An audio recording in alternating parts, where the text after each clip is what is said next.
The professor of a university challenged his students one day with this question: Did God create everything that exists? A student answered bravely, yes, he did.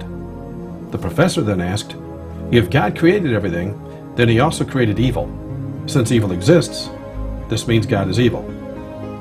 The student couldn't respond to that statement, causing the professor to conclude that he had proved that belief in God was a fairy tale and therefore worthless.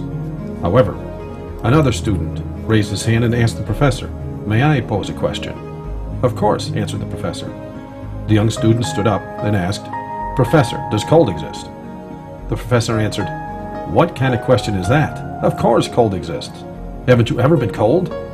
The young student answered, in fact, sir, cold does not exist. According to the laws of physics, what we consider cold is in fact the absence of heat. In this field, all things are able to be studied as long as they transmit energy, or heat. Absolute zero is the total absence of heat. But cold, in itself, does not exist. What we have done is to create a term to describe how we feel if we don't have heat. Furthermore, does darkness exist? He continued. The professor answered, of course. This time the student responded, again, you are wrong, sir. Darkness does not exist either. Darkness is simply the absence of light. Light can be studied and broken down into individual spectrums. Darkness cannot be broken down and studied. A simple ray of light tears the darkness and illuminates the surface where the light beam ends. Dark is a term that we as humans have created to describe what happens when there is a lack of light.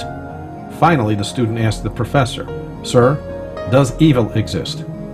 The professor replied, of course it exists. As I mentioned at the beginning, we see violations of all sorts, crimes and violence everywhere in the world. These things are obviously evil.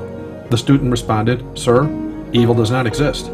Just as in the previous cases, evil is nothing more than a term which man has created to describe the result of the absence of God's presence in the hearts of man.